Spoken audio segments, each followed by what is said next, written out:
পরমেশ্বর শ্রীমদ্ ভাগবত গীতায় দেখালেন সব কিছুর গন্তব্য এক জায়গায়।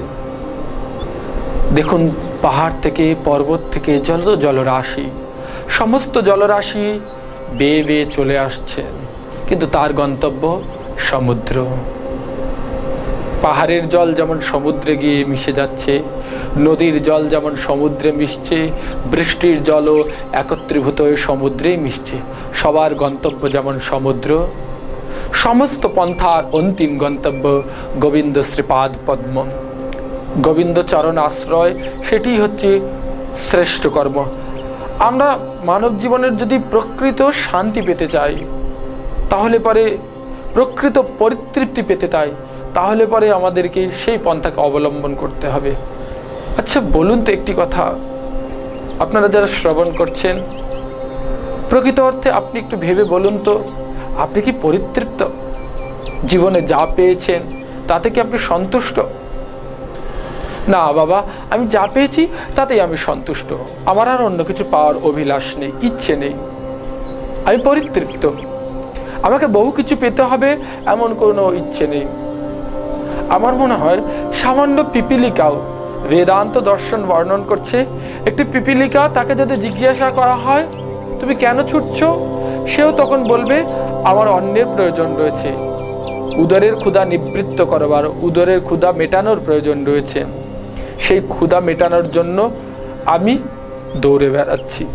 তাহলে একটা লক্ষ্য, একটা উদ্দেশ্য নিয়ে একটা সামান্য পিঁপড়ে পর্যন্ত ঘুরে বেড়াচ্ছে। আমরা তো মানুষ, অনন্ত সংসারে 84 লক্ষ জনের মধ্যে শ্রেষ্ঠ জন্ম মানুষ, আর আমাদের স্বাভাবিক অর্থে একটা লক্ষ্য থাকবে, একটা প্রাপ্তির অভিলাষ থাকবে, একটা নির্দিষ্ট ক্ষেত্রে গমনের ইচ্ছে থাকবে। এটাই আমাদের বাঞ্ছনীয়, কাঙ্ক্ষিত, প্রার্থনীয়। আর সেই প্রার্থনীয় উদ্দেশ্যের অভিমুখে গমন করবার জন্য আমাদের নির্দিষ্ট পন্থা অনুযায়ী চলতে হবে, নির্দিষ্ট রাস্তা অনুযায়ী চলতে হবে। প্রশ্ন হচ্ছে কোন রাস্তায় চলবেন? আমরা সকলেই চাই ভালো হতে, অনেকে অনেক চেষ্টা করছেন, বোধহয় এটা করলে মঙ্গল হবে, এটি করলে মঙ্গল হবে, ওটি করলে মঙ্গল হবে। আমরা অনেকের সিদ্ধান্ত নেবার জন্য অনেকের কাছে যাচ্ছি, তাদের কাছে গিয়ে বলছি দেখুন বাবাজি যদি আমার কিছু মঙ্গলের প্রতিবিধান দিতে পারেন।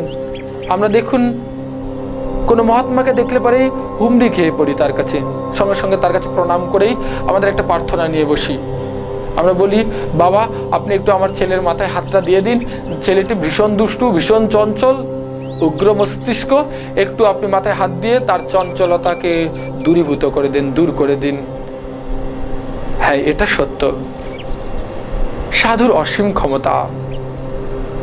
গ্রন্থ বর্ণন করছেন তীর্থভূতা হি সাধব, সাধুরা তীর্থে যান আমরা বলি, কিন্তু বস্তুতপক্ষে সাধুরা তীর্থে যান?